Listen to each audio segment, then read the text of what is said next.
Hey, thanks, Max. Would you mind before I get started, just letting me know like roughly how much time I have, like 10, 15 minutes, something like that? Yeah, that's perfect. All right, that sounds good. Okay, well, as I say, thanks for having me, Max, and I'm pleased to see that there looks like there are 16 folks here, so that's reasonably good turnout for the very end of the quarter of a grueling year. Um, I, I'm not going to try to summarize every single detail, of arguments that I've set forth on this topic in print. I'll try to give you all just like a general sense of how I think about the issue, gentrification, and why it is I take it to be unjust. But I'm happy to go into more detail in the Q and A. So okay, the first thing to say is that the pandemic has, in the eyes of some, made gentrification no longer a thing. So I've certainly seen people say that. I mean, if you look at New York City, for example, look at Manhattan rents, rents in Brooklyn and Manhattan. Say, I think the single largest annual drop in rents ever, or something like this, was like 2019, 2020, because of the pandemic. So it's certainly the case that some of the things I'll say probably need to be qualified in light of the kind of economic shock to cities that's occurred as the result of the pandemic. But and this is sort of just a speculation, but I sort of suspect that, um, though, say, a sharp drop in rents may have slowed some of the processes of gentrification, in the short run, it doesn't seem clear to me that the long run trends, that is, the trends over the last couple of decades, are likely to change. So there are a lot of ways to point to the phenomenon of gentrification. By way of introduction, we could look at, setting aside the fact that rents have recently dropped precipitously. You can look at the last 15 years in every major city, virtually in the entire world. We'll just stick with the US. Um, and you'll see, rents sharply increasing. Um, uh, there's some debate. So I'll sort of I'll just set aside some of the kind of I was going to say more about the kind of like statistics and so on, but I think I'm happy to say more in the Q and A. But I suspect there's just a pretty wide familiarity with the fact that the cost of living in major cities is sharply has been sharply increasing for some time. Um, so what is gentrification? It turns out that there's a lot of debate about this. Uh, I'm going to give you an overview of the debate, and then I'll tell you what I think about it. So there's, first of all, debate about whether gentrification ought to be defined in such a way that it necessarily involves displacement. So there's a debate in the empirical literature about whether gentrification in fact, involves displacement. That is, the kind of removal of existing residents so that more affluent residents can take their place. I I define gentrification in my own work. But by the way, I think the term is was coined by Ruth Glass in 1964, who was writing about parts of London. But certainly the phenomenon that we're pointing to, wealthier people moving into some urban district and pushing out poorer people, it's existed. Obviously, it's existed before then. I define it as follows. I say that it's the influx of relatively wealthy residents or users, because I think we want to be able to explain how tourism affects things like this. So I've recently started to talk about users of a neighborhood rather than just residents. Um, you know, and so it's an influx of relatively affluent users of a neighborhood, where previously there were relatively few of such people. Defined in that way doesn't necessarily involve displacement. So I started to think that we can define it in that way. So okay, you could define it in such a way that it necessarily involved displacement, but my own view about this is that we're probably not going to get some watertight definition of gentrification that covers all of the cases and bits of no counterexamples. Um, so somebody can say, well, why use the term then? And I think it's part of the reason that I'm interested in using it is because it has such wide currency among activists, among people on the ground, and I think that we just have to allow that it's gonna be sort of messy and it's going to be a little bit contested. But nonetheless, I define it in such a way that it doesn't necessarily involve displacement. But then I'm quick to point out that it generally does involve displacement. I, I want to focus, mostly on the philosophical issues at stake, but I'll just say that I'm a little bit perplexed by some of the empirical literature on that attempts to show that displacement maybe doesn't occur where there is a great deal of gentrification going on. Part of the reason I'm puzzled, if you just, for example, hold wages and incomes for workers like relatively constant, and then just have rents soar like enormously. I mean, it seems like displacement is going to be a likely result if that's the state of affairs. There are also questions about how they're measuring and sort of deciding, are they talking to people that have been pushed out? What about undocumented people? What about people who may not have a written lease? In any case, there is this debate about how to define it and whether how widespread displacement is. But I'm most interested in whether the kind of cluster of things happening in the world to which the term gentrification, refers. I'm interested in trying to sort through whether this cluster of phenomena involves injustice. So as you know, there are lots of different ways to think about justice. The approach that I use in my work is it's sometimes called relational egalitarianism. So this is an egalitarian theory, sometimes associated with Elizabeth Anderson, Samuel Scheffler. Those are like two people that are like prominent defenders of a view like this. But the idea is pretty straightforward. It's just that what we should want, all else equal, is egalitarian social relationships according to which we can relate to one another as peers. So the leading thought is that I don't relate to you as a peer if I'm exploiting you or dominating you or subordinating you. So we want to root out exploitation, domination, subordination, and so on if we're relational egalitarians. So I use that sort of framework to analyze some of the power dynamics, some of the relationships that are involved in uncontrolled housing markets, which is to say housing markets where there aren't any rent controls in place, or there are, but they're very anemic and weak and so on. I'm happy to talk about rent control too, if you like.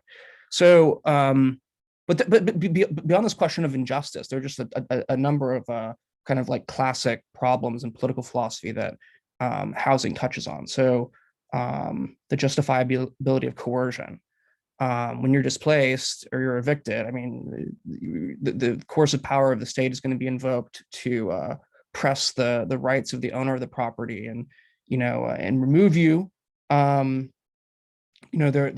are questions about occupancy rights, about the commodification of basic goods like housing. So this does touch on some of the debates in ethics and economics about commodification.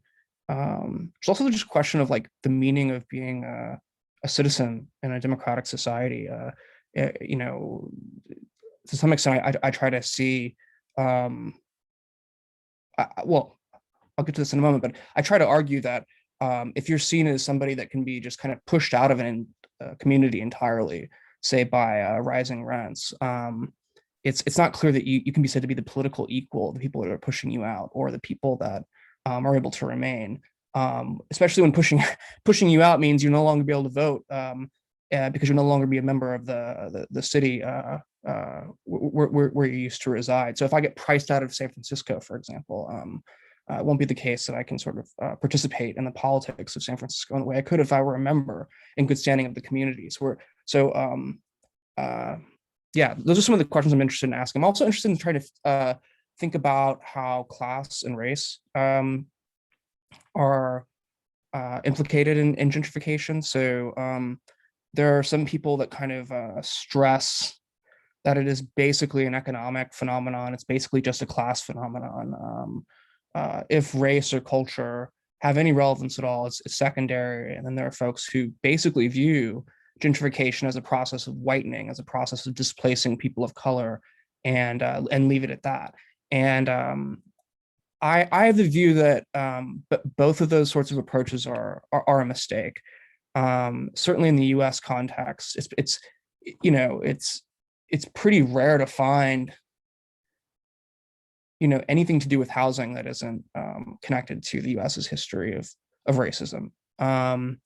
Nonetheless, it is possible to find cases where wealthy white people are gentrifying neighborhoods and pushing out poor white people. It is possible to find cases in which wealthy Black people are pricing out poor Black people. So rather than sort of either or, I want an approach that can make sense of all these cases, that sees the ways in which U.S. capitalism is sort of tied up with racial domination in significant respects. Okay, so what's unjust about gentrification? Here's basically my view. So there are a couple of things. It's a number of complaints that I have. So one would be that the kind of ideal, typical, standard relationship between landlords and tenants is exploitative. So I don't think you need to agree with the way that I think about exploitation in particular in order to make this case. I think if you look at the literature on exploitation, there are a number of different views out there. My position is that basically all of these views will yield the result that the ideal, typical landlord-tenant relationship is exploitative. But the view I like is a view defended by philosopher Nicholas Roussalis, and he says that basically his conception of exploitation is this: A exploits B if A instrumentalizes B's vulnerability to extract a net benefit. So there's going to be some kind of unreciprocated net transfer of goods or labor time from the person doing the exploiting. From the person being exploited to the person doing the exploiting.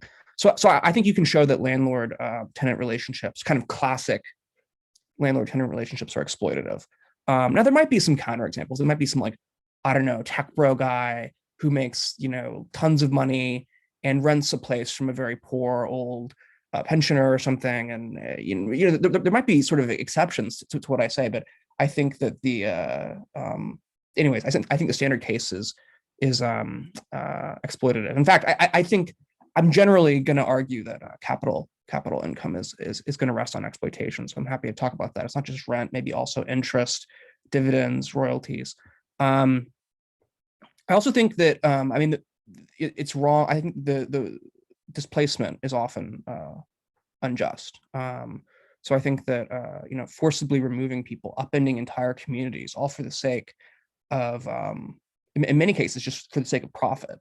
I think it's unjust. I think that you don't need a fancy philosophical theory like relational egalitarianism to show that. However, I think prima facie, removing people from their homes is a pretty extreme act, and it seems like it could only be justifiable if some unique value was being produced or secured that couldn't be secured in some other way. By doing this, and that just doesn't seem to be true. And in fact, if you look at what is being secured, it's often developers and speculators and so on are making a lot of money from displacement. So it just seems to me that the moral costs far outweigh the benefits there. I think there are a number of ways to argue to that conclusion, but I think generally speaking, if you let the market handle housing, basically what you're doing is you're giving decision-making authority to property owners. Basically, they can decide who's going to live where, under what terms, and so on. And they're going to make decisions like that in accordance with what makes them profit, what makes them money. And I would prefer some other way of making those decisions that empowers people, to have a voice and be able to say something like, "Hey, I don't want to be displaced from my community. I don't want to see my entire community upended." Also, that speculators can kind of cash in on the gap between what the rents that can currently be extracted from these properties and what could be extracted if some actions were taken, say displacement or renovation or whatever it might be. How am I doing on time, Max? I'm probably going on too long. I haven't been That's right. keeping. You can take another 5 minutes to wrap up. Okay, well, okay. So yeah, let me just say a tiny bit more about the injustice, then I'll just say what I think ought to be done about it. Um, so I think there are other injustices too. So I've said the wrong of removal, exploitation of tenants by landlords. I think I'm interested right now in thinking a lot about marginalization, how you can be wrong by gentrification, even if you're not displaced. You can be made to feel kind of out of step and no longer at home in your community, like you're not welcome. I mean, you think about uh, um, suddenly all the businesses on the high street in your neighborhood, start closing, and really fancy, swanky businesses start opening up, and they're offering goods at a price point you can't afford. And they seem to be catering to the interests and preferences of people that don't yet live in the neighborhood, but that soon will if current demographic trends continue and just wealthier folks keep pouring in and so on. That feeling of alienation, or that feeling that of no longer being at home, I think is significant. So I'm calling that marginalization, or I'm trying to analyze it in terms of thinking about it as a form of marginalization. I also alluded to the fact that I think gentrification can produce political inequalities. I mean, in what sense am I your political equal if the representative, like the alderman for my neighborhood, is like betting on me getting displaced in a couple of years? I mean, they're not going to listen to what I have to say, and they're gonna have an incentive to kind of cater to the people that they think will populate the neighborhood if you know wealth and power continue to determine who lives where. So okay, what ought to be done about it?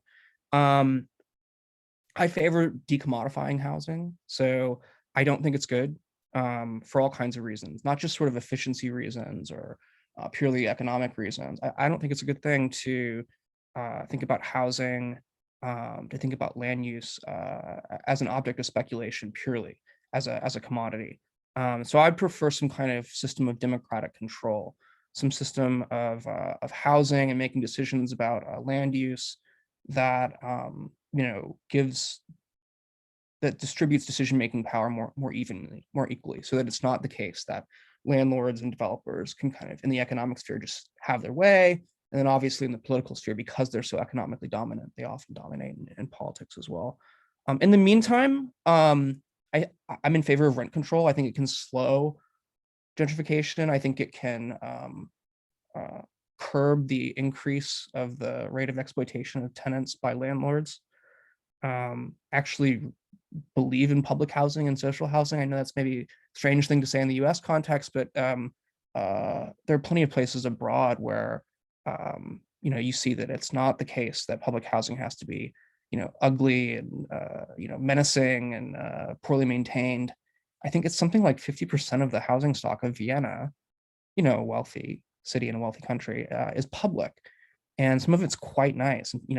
Relatively affluent people fight over who's going to lay claim to it. So we could have beautiful public housing. We could have housing like designed by, I mean, we need to be careful. We don't want to do like the Le Corbusier thing where you have this like top down kind of technocratic, let me experiment on the people without consulting them kind of a thing. But I think it's possible to have like beautiful, magnificent, world-class social housing. It doesn't need to be kind of this cinder block buildings and high rises that are in disrepair and so forth. So obviously that's not politically sort of feasible in the short run in the US, but there are interesting examples. Like in Berlin right now, there's a push to have a referendum to expropriate large landlords that own more than 1,000 units, and that could well pass, and that's in Berlin. And that's a very large city and so on. So and strategically powerful city in the EU. So with that said, I'll stop. I know there's I've probably gone on for a little longer than I should,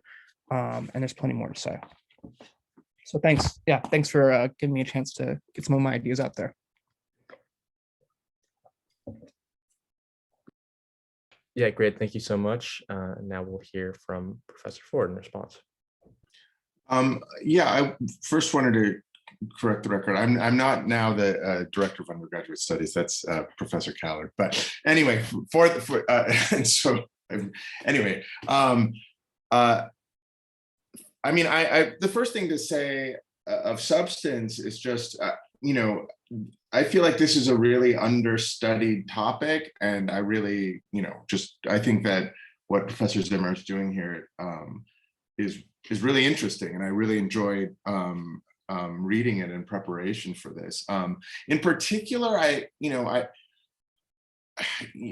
felt it was really helpful in thinking about what I always find politically confusing about the topic of gentrification, or a cluster of things about it. I mean, and so when you focus on the idea of displacement, as Professor Zimmer does,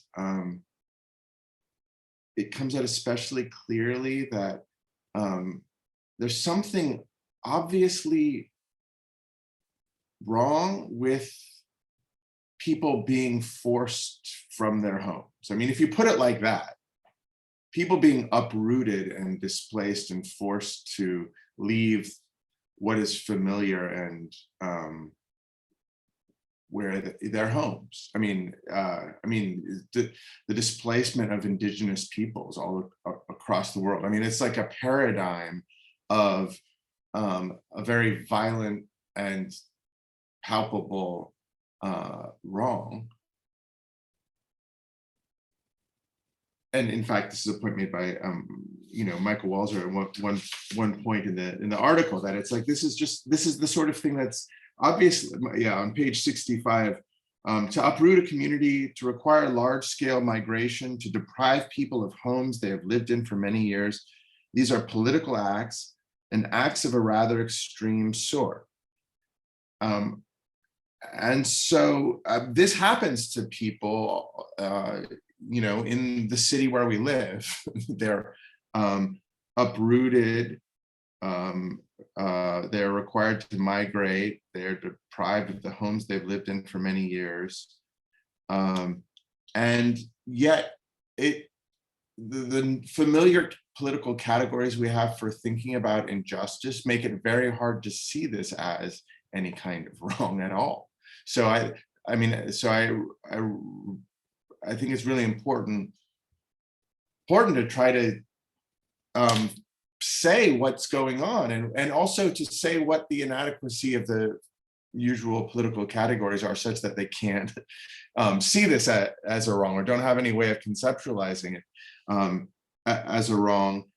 And I mean, one of the things that's very difficult about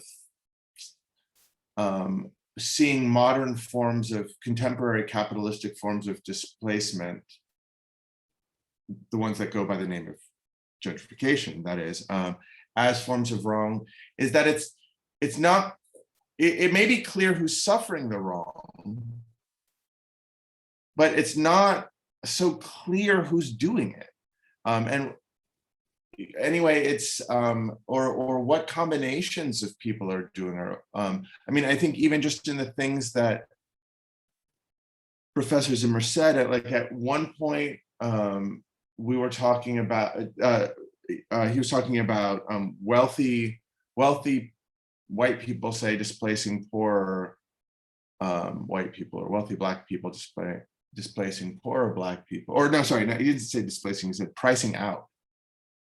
Now, does that mean that the wrong is done? It's clear that in either case, so just dividing through by racism, either way, it's wealthier tenants pricing out poorer tenants. But does that mean that we should think that the wrong done to the poorer tenants is done to them by the wealthier tenants? Is it the tenants who are wronging other tenants?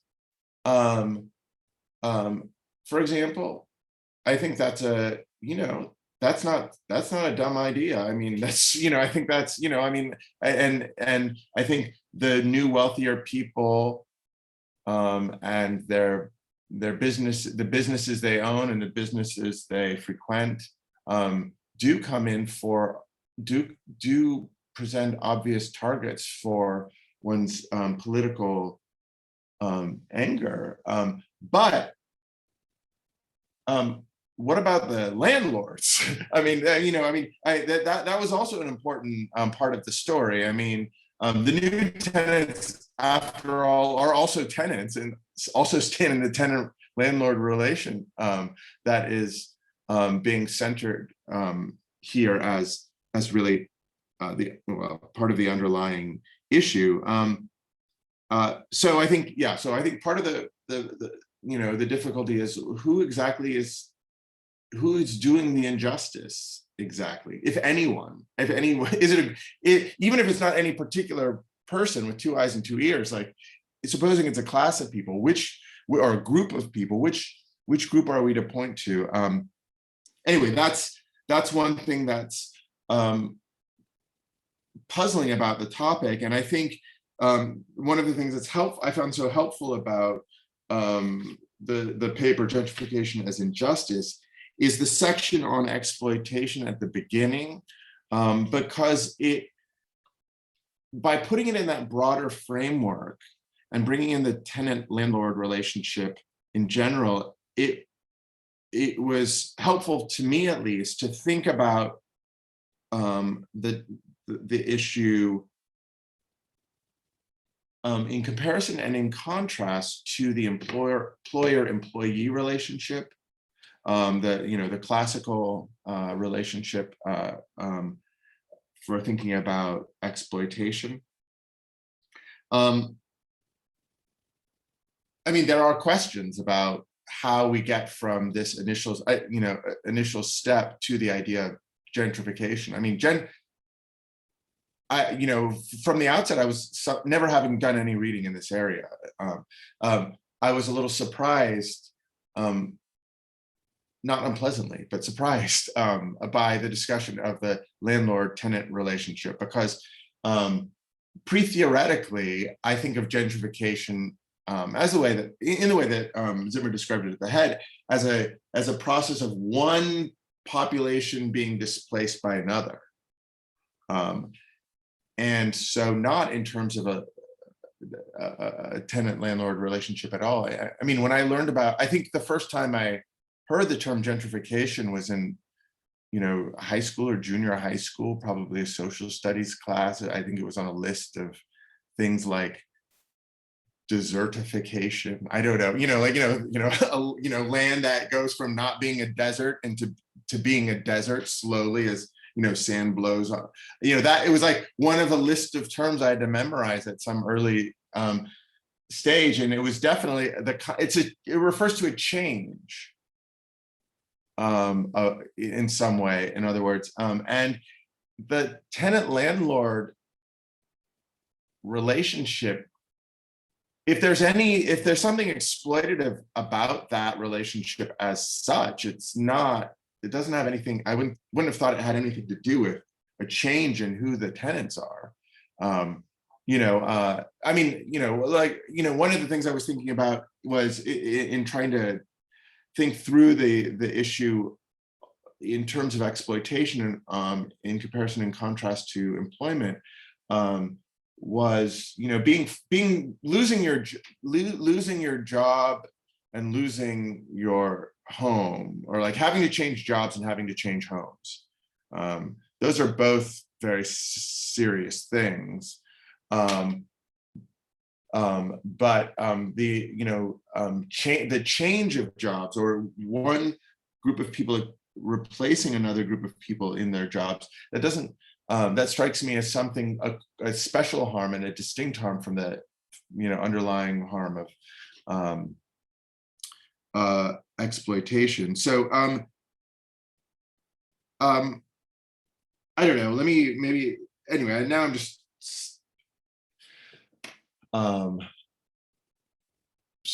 blathering about the part of the part of it that was most striking to me, and I felt like was really helpful in getting going thinking about this. But let me put this put something in the form of a question so that we can have more back and forth. I mean, about the landlord renter relationship. I mean, one thing that seems characteristic of the employer-employee relationship is that both parties to it are under constraint, or are forced to do various things. Like employers, that is, employers are are forced on pain of going out of business to compete with their, their rivals. And so there are pressures on them to do the sorts of things that they do. One question I had is whether there were not similar constraints or pressures on landlords as a class or as a group. It's part of the argument is that there's a kind of asymmetrical that you can't go without. It's really, really bad to go without housing even for a day. It's not comparably bad to go without renting your house for a day, renting out your house or your apartment for a day. So there's something unequal. I wondered whether there still might be other in the normal situation of a landlord. At one point, on 57, we read, the landlord, according to our ideal type at least, is not under any compulsion to sign a lease quickly or else forego a primary good. That seems true. So one question I had was does it belong to the ideal type of landlord, as you're thinking of it, that they've got a mortgage or something, or is the ideal type of a landlord the kind of person who owns everything outright and has no debts? This is maybe, anyway, I don't, even if they own it outright, they've still got to make money into more money. Insofar as it's an investment, there are still pressures on them. And I wondered if you could say a little more about this, and let me just say why. Because there's a similar difficulty I think there are similar difficulties in thinking about the exploitation and employment. That is, one doesn't know whether to blame one doesn't know whether to blame the other people one's competing with for jobs, or the specific employer one has, or the class of employers. There's a similar a very similar parallel set of issues that arise. And it's crucial to this, I think, that, or at least to the one way of thinking about it, that there's pressure, the entire setup is such that everyone is under a certain compulsion to, and it's messed up. There's something about the setup that's messed up.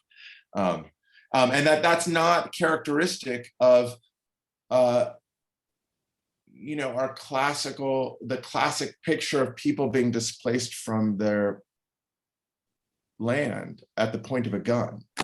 It's the setup. It's something about this, just like it's not part of our classic picture of people being enslaved or subject to serf labor at the point of, or at the point of an arrow, or at what I mean? It's not, there's something about a kind of setup that's a capitalistic setup that is the source of the compulsion, rather than direct violence aimed at one person by another person, in terms of which we get our canonical ideas of justice and injustice. Don't stop talking now. Go ahead.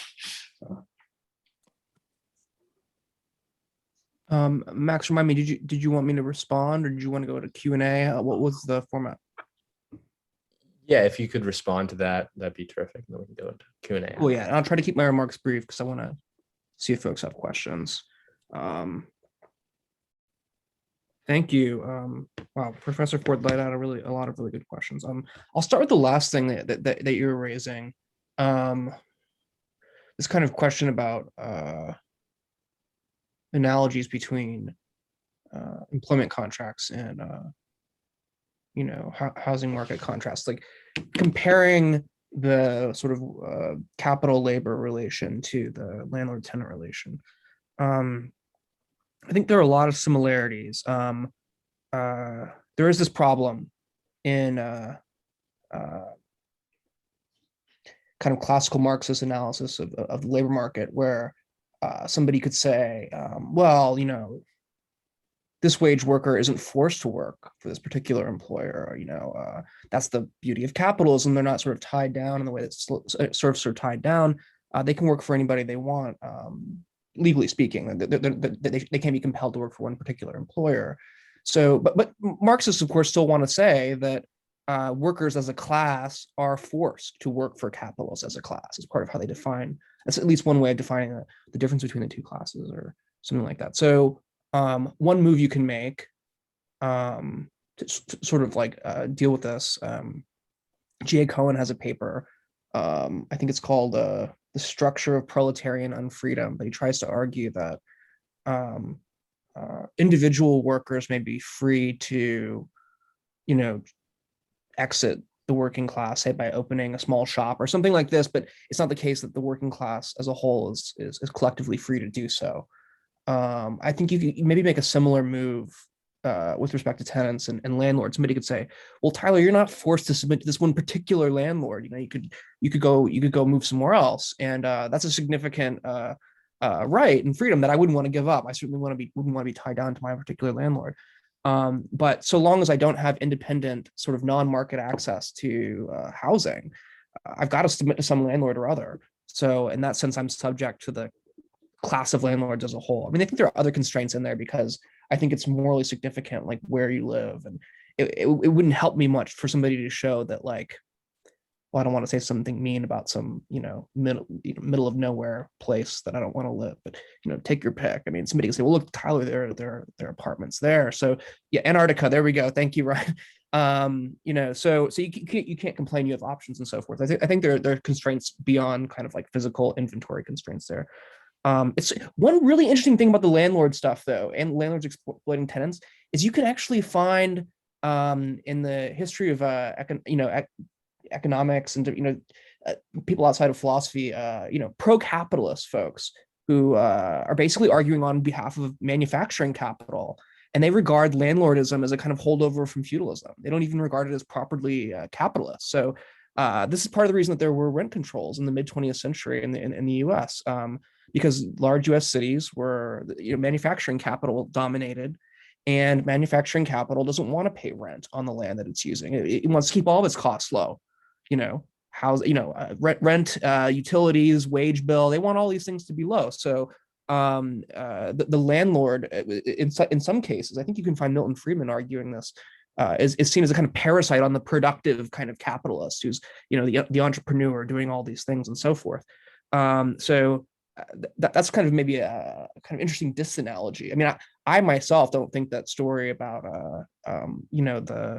the triumphant entrepreneur is right, but it's got a grain of truth to it. I mean, there is something kind of, I think there is some parasitism there. I think that's part of what Bruce definition is latching onto.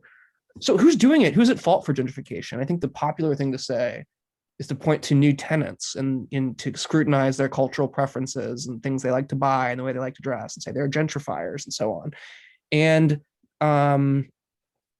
I wouldn't want to say that those people are, the cases like that never involve influxes of new tenants doing objectionable things. So I should say that at the outset. But I think generally speaking, you're failing to. I mean, like in Marx, he talks about going to like the hidden abode of production and not focusing so much on the sphere of circulation and so on and distribution. And I think something similar is true here. You can't just look at the kind of people, tenants and so forth coming in and out of neighborhoods. You have to also look at, who owns these properties and what decisions are being made with respect to land use, with respect to, conversion of buildings and, from rental to condominiums, when to raise buildings and build new ones. I mean, all sorts of things. These are being made by speculators. So there's a really striking, I found this really, really striking. This is from Samuel Stein's book, Capital City. He says that this is written 2 years ago. It says global real estate's now worth 217 trillion, 36 times the value of all gold ever mined, makes up 60% of the world's assets. And 75% of that is in housing, real estate. So there's a tremendous amount of money invested in it. I think there's probably interesting things to say about why that is.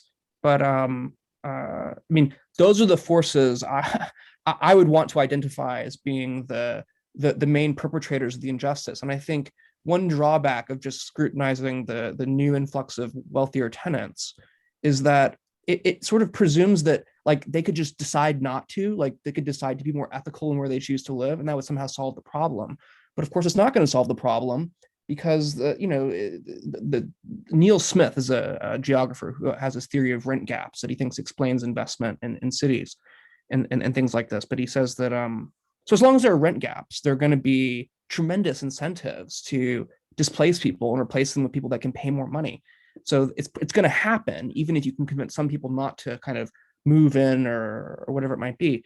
So I think you have to look at who's the landlords, the developers, the people that are making decisions about land use and so on. So the just really quickly though, before I shut up, the rent gap theory is really straightforward. It just says that often there's a gap between the actual rents that a property commands and what it could command if some series of actions were taken. Usually that series of actions, includes things like displacement.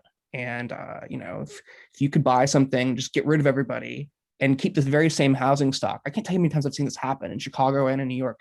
I don't know if you guys have been following some of the stuff around, I think it's, there's like a very large institutional landlord in Logan Square that owns some insane number of properties.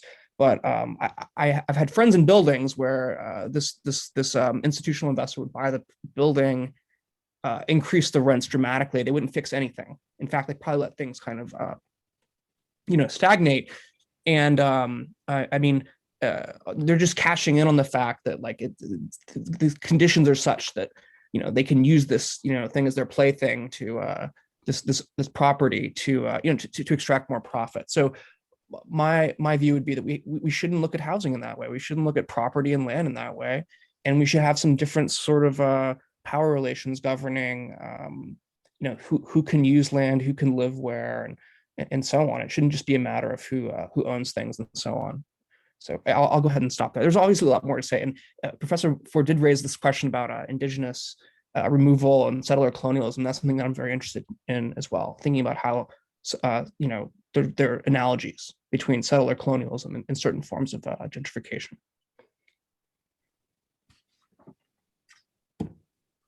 Can I just throw out one more question? This is quick. I was hoping you could say a little more. You do in one of your papers about the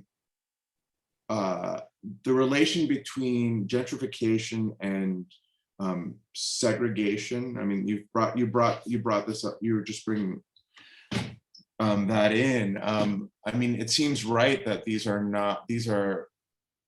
I mean, there's a phenomenon you could talk about just in terms of the renter tenant relationship and rent gaps that abstracted completely from race and nationality, and that there's a story you could tell there. But in this country, at least, it seems there's always another important aspect of what's going on, and that's what you handle with or what you theorize in terms of the idea of marginalization.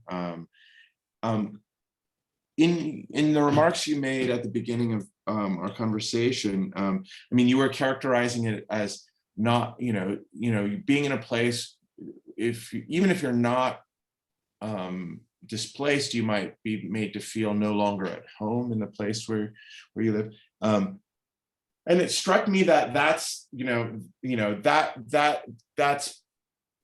that way of speaking can go either way, or sorry, that is not, you can feel no longer at home because immigrants move into your neighborhood, and then you're like, I know, yeah, that's not what you're talking about, obviously. So what is the not feeling, the feeling no longer at home, which is suffering and injustice, and the feeling no longer at home, which is I don't know, mere xenophobia or worse? Yeah, no, it's an excellent question. So my view is that this kind of disorientation caused by changes, sudden cultural changes that make you no longer feel at home, it's probably always some kind of harm, but I don't think it always constitutes a wrong.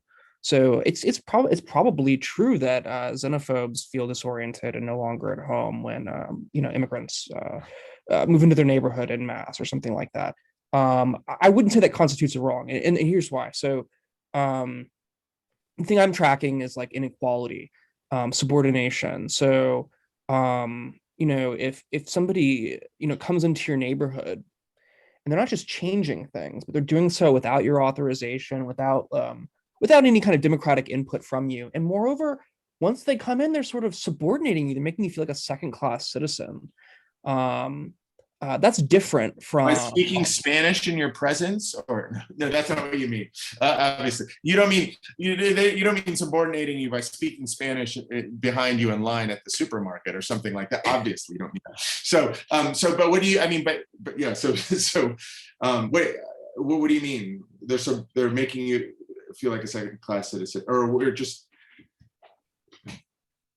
Yeah, so like if somebody moves into a neighborhood and they're not trying to displace other people or move other people, they're not trying to make other people like they don't have it as their goal, sort of making people feel unwelcome or beneath them or something like this. I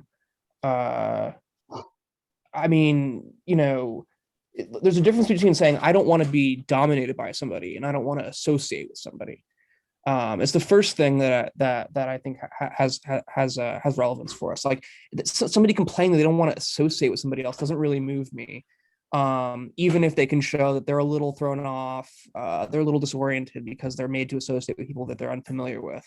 I don't think that's wrong. I think the only way they could have a complaint is if they were somehow able to show that new arrivals were exercising some kind of arbitrary power over them, or like making them feel like on the bottom rung. Making them feel is probably not the right locution, because that's probably not what we want to track. But unless there's some like objectively asymmetrical power relation, then I don't think there's a complaint. I think you can show that there is such a thing, especially when you have neighborhoods that are populated by poor people of color, and you have wealthier white people moving in. Sometimes the wealthier white people feel that it's a condition of like making sure the neighborhood sort of realizes its profit potential. It's a condition of doing that they sort of stigmatize certain activities and groups of people and make them feel like they can't congregate in public spaces and so on. So we would have to be tracking some kind of real power inequality in it. Yeah, something like domination. It couldn't just be I feel uncomfortable, or I feel this isn't like how I remember the neighborhood or something like that. Yeah, it's a good question. I don't know, does that help? I mean, do you want to follow up? No. I just I'm sure it'll come up in the questions. We should probably move to the questions. Yeah. Okay, great. Well, thank you both so much. If anyone has questions, feel free to raise your hand. I can call on you. I also have some questions, and I've had some sent in to me to ask as well. But if anyone wants to go first, feel free to raise your hand, and I will call on you. Yeah, Mark, go ahead. Hey, thank you both for that discussion. I guess my question is kind of returning to using the landlord-tenant relationship as the basis for gentrification. I guess I'm thinking of like maybe two like special cases. The first would be home ownership, where a rise in property costs like actually like increases the wealth of the homeowners who, when they sell the house, now have this like property that increased in value. And then also in the case of like institutions like the university, for example, or maybe more generally like Whole Foods, that move in and maybe indirectly reflect or like impact the landlord-tenant relationship, but might not like involve any intentional action on behalf of the landlords. So I just wondered if you could talk about those two cases. Yeah, thanks. Both very good questions, Mark. The reason I talk about the landlord tenant stuff is because I think it needs to be pointed out that the gentrification often proceeds in a context where there's already injustice and inequality that looks objectionable. But here's what I'd say about the thing about home ownership. So it's true you don't have the landlord-tenant dynamic, but you can still have gentrification even where people own their homes if property taxes are tethered to property values. If property values appreciate very sharply, and property taxes are tied to them, it might and somebody's income isn't increasing, they can get priced out. Of course, they get a kind of like bonus when they leave. They can sell their property and cash in on it, but it still looks like they're being kind of forced out of their community.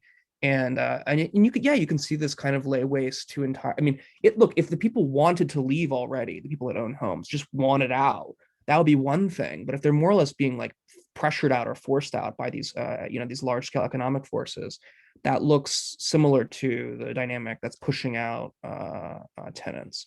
I think the question about like a Whole Foods and can I just interject on that Yeah. on that point? Because I was thinking about that when you were talking to the property taxes for homeowners. I mean, that's an issue in Woodlawn with the Obama library. That's like part of what people are afraid of, that this, when the Obama library gets built,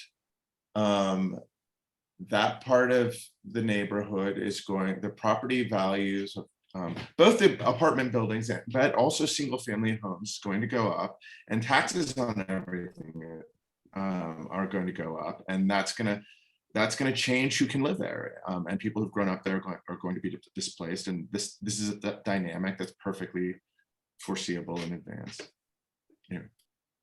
Yeah, absolutely. And I think like tax abatements and rent control are kind of like analogous measures that just try to slow the way that this dynamic works. So I think it's already a symptom of injustice that people should feel ambivalent, rationally ambivalent about improvements to their neighborhood. I mean, most people, this is another thing that I think kind of afflicts the debate about gentrification. Sometimes people will say, anything nice done to a neighborhood, improvement of housing stock, increase of green space, renovation of streets and surfaces, whatever it might be, it's all bad. It's all gentrification. Well, that's not the case. And sometimes people that are anxious about those changes are attacked by pro-gentrification forces for being irrational and preferring disrepair. But the fact is that if your ability to stay in a neighborhood is tied to property taxes not going up or rents not going up, you have every reason to worry about things that are going to increase those factors. So new investment often does that. So you get this paradox where people actually want improvements to their neighborhood. They want grocery stores. They want, a new transit stop, whatever it might be. But they're sort of uncomfortable with it because they know that they're not going to be there to enjoy it, because it's not going to be long before they're pushed out. And yeah, the neighborhood is improved. I hate when people say that. For whom? I mean, if you're pushed out, you're not there to enjoy it. So it doesn't really matter if the parks are nicer or whatever. So I think part of what you want to do is cut the joint between investment and improvement and displacement.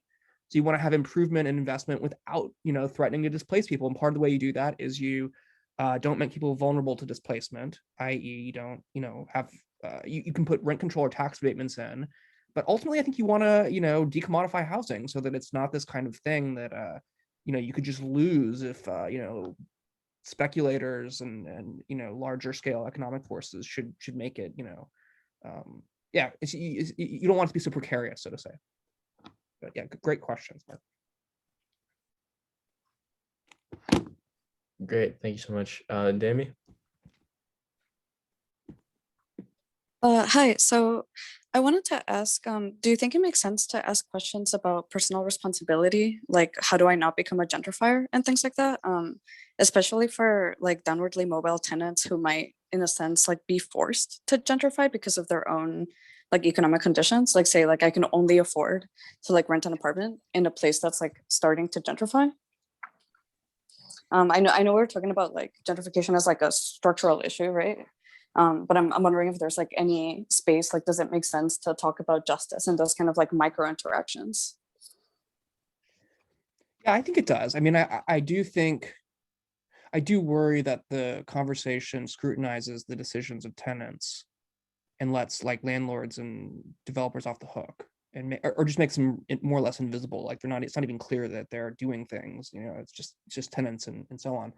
But I think there is space to ask questions about this. So there might be contexts where there's a struggle going on, a neighborhood's fighting like some landlord or some developer, and there are people wealthier, maybe more likely to be white tenants who are, maybe they're indifferent to this dynamic, or maybe they are cheering on the developers because they want, I don't know. You wouldn't want to intervene in the middle of that. You'd want to be careful about how you intervene in the middle of that, and you'd want to intervene on the side of justice. You wouldn't want to, but and I think there are things to say about like when you move into a neighborhood where people are wary of gentrification. You might want to consciously work against some of the social dynamics that accompany gentrification. Like, you might want to get to know some of your neighbors, and try to be try to relate like laterally with the people that are in your community and get to know them and so on. But so I think there's some space for thinking about this. I think the questions are really hard because, as you point out, like what am I supposed to like if it looks like there might be reasons not to move into a cheap neighborhood where rents are low. I mean, is a person then supposed to move someplace they can't afford? Are they supposed to leave the city? It gets really tricky. So I'm generally for not being too hard on tenants for looking for the cheapest housing when we're using markets, because that's the way the game's played. I think there probably are some exceptions where it's like, okay, there's a serious like struggle going on, and if you just kind of wade into it with the pure consumer mindset that's kind of not attuned to the political dynamics, that looks objectionable. But yeah, I think it's weird that sometimes tenants are, especially downwardly mobile tenants, like like bohemian kind of artistic types moving into places where they can get cheap rents for studios and so on. It's weird that they would be the kind of primary like target of public ire, when in fact like I just read the statistic about all the money invested in real estate. This is a big business. This isn't kind of side issue. This is very large forces are profiting from gentrification. So maybe they should be looked at more. Sorry, that was kind of hedgy, but I hope that sort of addressed the question. It's a good one.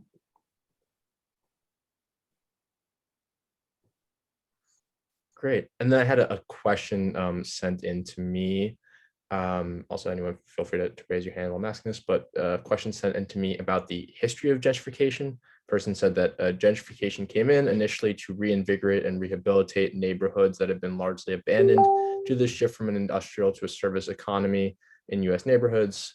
Prior to that, we had suburbification, which robbed the cities of their tax bases. So the historical forms of gentrification, in which was, you pointed to rehabilitation earlier, but in which was maybe necessary to come in and rehabilitate neighborhoods that had been kind of destroyed by prior processes of white flight or suburbification. How do we understand that history in relation to the claims of injustice that you're making? Yeah, it's a good question. I think we should look at it historically. So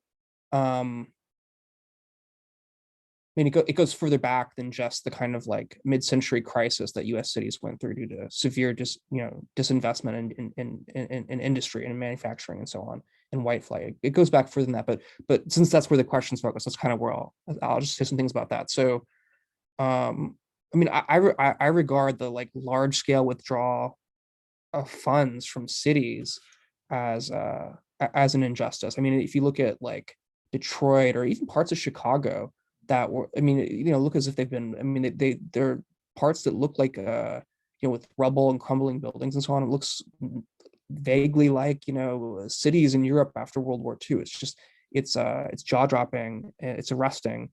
And I mean, that's, it's both structural changes in world capitalism and it's austerity.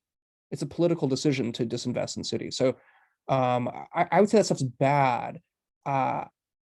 So this kind of goes back to a thing I said to Mark about investment. I mean, clearly neighborhoods need investment. They need jobs. They need tax revenues to spend on infrastructure. They need housing stock that's being repaired and maintained. I mean, cities need investment clearly.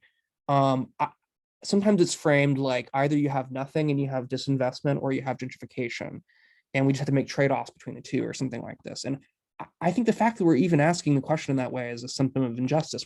Why should we have to displace people and gentrify things and placate the whims of speculators in order to get basic things we need to make cities work right. It seems to me that there are other ways to do these things, and profitability shouldn't be a condition of doing necessary things to make communities healthy. So I would like to sort of sever the link between gentrification and investment.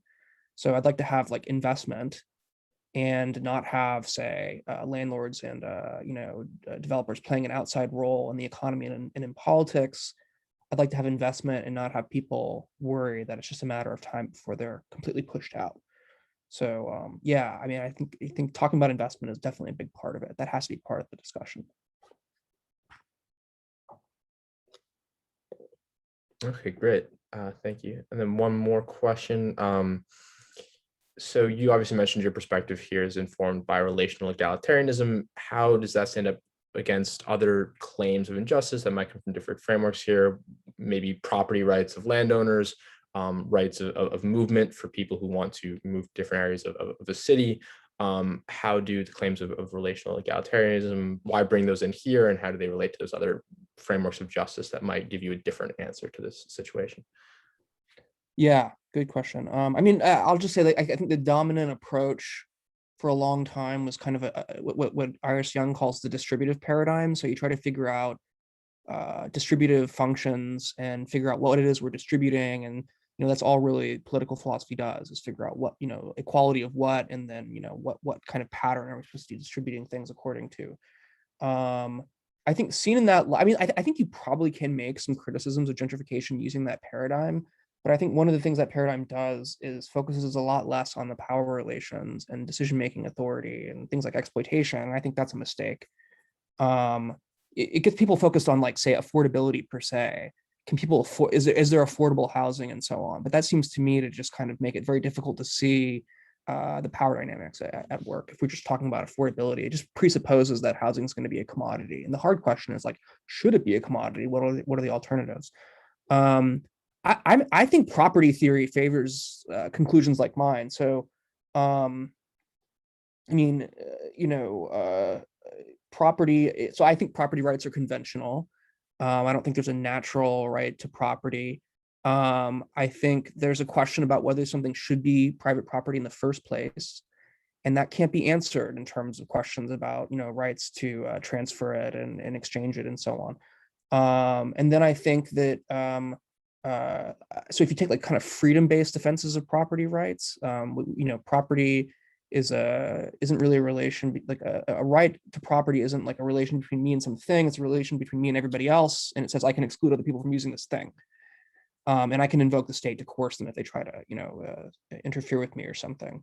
I think if you're looking at, like, just individual freedom, you're going to find it strange to say that the state should consistently intervene on behalf of, like, large scale property owners, no matter how many tenants wind up being unfree or have their freedom compromised or whatever it might be. So I think absolutely property rights and kind of property theory should be part of the discussion. I tend to think that it's not going to, insofar as if we look at property as a kind of, like, way of institutionalizing relations among people, I think it's going to favor a view like mine that tends to prioritize the interests of tenants over landlords. But certainly there are views that would say that I'm advocating wrongfully interfering with the property of landlords and so on. And yeah, I myself don't think that's right. There's more to say, but anyways, yeah, there's a couple of ideas about how the views might come into the picture. Can I ask a question on this topic to you, Tyler? I mean, how do you think, what's special about owning land or housing, if anything? I mean, some of the things you say about exploitation, that you're capitalizing on the vulnerability of somebody for unequal gain. I mean, when you were saying things like that, I was wondering, like, what's the difference between the landlord and your local bike shop owner who rents bicycles or whatever? Or, like, what's the difference between renting an apartment and renting a bicycle? Are they both equal? Like, why is one significant in a way? going to get called exploitative and the other not. I mean, from a certain point of view, it looks like they just own different commodities, and but they're both involved in renting what they own. Yeah. Well, let me just say a little bit of the bike thing. I mean, if bicycles were the only means of getting around, and I owned all of them, and then had the power of the state behind me to exclude you from using them until you do what I ask, namely pay whatever price I'm demanding, then it might start to look exploitative. So maybe the difference is can be explained in terms of like the cost of exiting the transaction or something. Like if you don't really need a bicycle and it's just like a fun thing that you might do or something like this, and the cost of exiting the transaction and saying I'm not gonna rent it or something is low, that might empower the tenant such that it looks less objectionable, but the potential buyer. But in the case of housing, things look higher stakes just because of the nature of the importance of the home in a person's life. It seems really important for their well-being. I think another thing to say is like it's not just the buildings, it's like the land itself. It seems like part of what you get by owning the land is like power to make decisions. And if we think about a city as a community that ought to be self-governing and democratic, it seems problematic to just like remove a whole ton of decisions from the Democratic Assembly and just put them in this kind of boardroom full of people that own stuff and let them decide.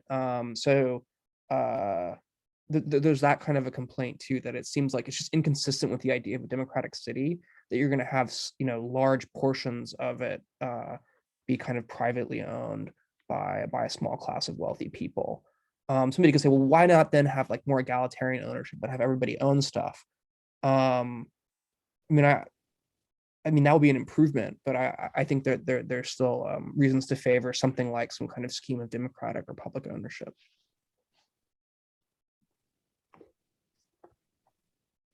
Okay, great. Andrew? Yeah, I was wondering how we can understand neighborhoods. So like one of the issues with displacement, just like very simply put, is like one group of people kicking out another group of people.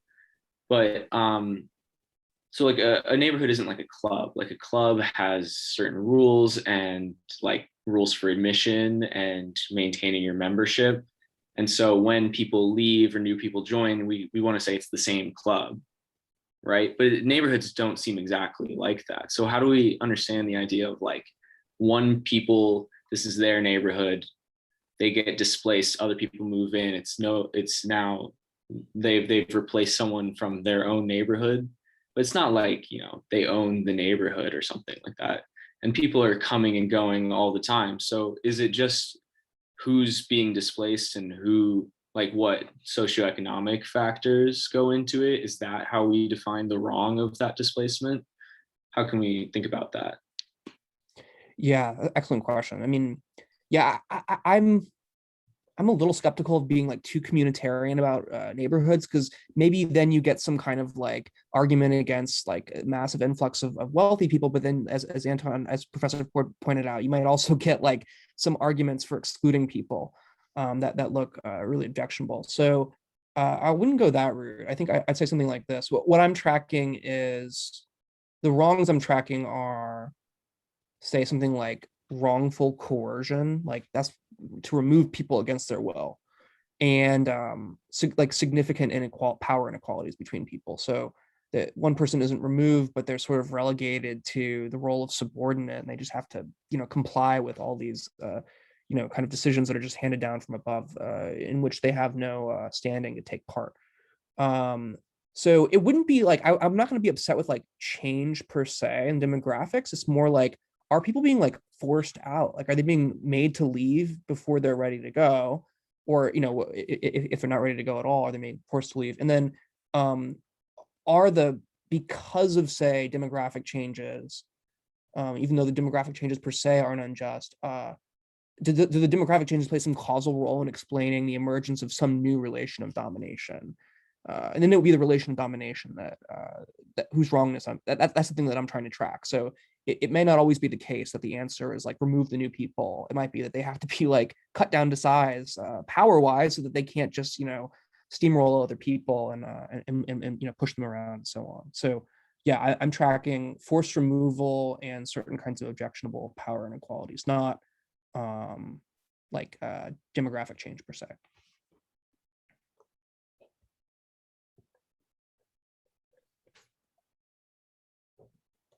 Okay, thank you so much. Does anyone else have any other questions?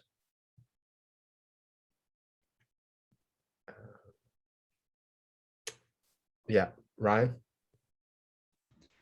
Yes, hello. You've been describing gentrification, assuming a system of capital in the background. Can we make sense of non-capitalist gentrification? And if so, what would that look like? Yeah, it's a good question. I mean, mostly I'm analyzing it as a thing that occurs in the context of capitalism, in particular, capitalist societies where housing is commodified or where there's some kind of markets in housing. But even in capitalist societies, sometimes you'll find people, say, wielding state power, using eminent domain to remove people. And presumably something like that could happen and probably does happen, in societies that aren't strictly speaking capitalists, where the economies are, in significant ways controlled by the state. So I think it's maybe to the limits of the word gentrification. Like I don't want to stretch it to cover like every act of like wrongful removal or displacement. I mean, it's mostly used in urban contexts. It's mostly used to describe wealthier people, in capitalist societies, kind of throwing their weight around and pushing out poorer people. But I think you could find similarly objectionable acts in non-capitalist societies. Like I'm sure, I don't know. I mean, I can't think of any examples off the top of my head, though I'm sure there must be some. They might be more politically motivated insofar as the state might have political sort of reasons to remove or stigmatize certain groups. So maybe like I think it's the Uyghurs in China. It could be that maybe the state is displacing them. Yeah, this maybe something like settler colonialism would be a good example of the state kind of stepping in to, remove people, displace people, make them feel unwelcome, and so on. Yeah. Anyways, those are the beginning of some thoughts about how to answer it. It's a good question. I need to think a little bit more about it.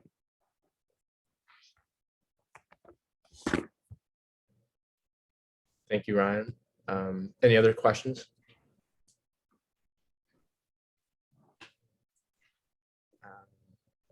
If not, unless Professor Ford has any more follow-ups or Professor Zimmer has anything else to say, I think we can wrap up.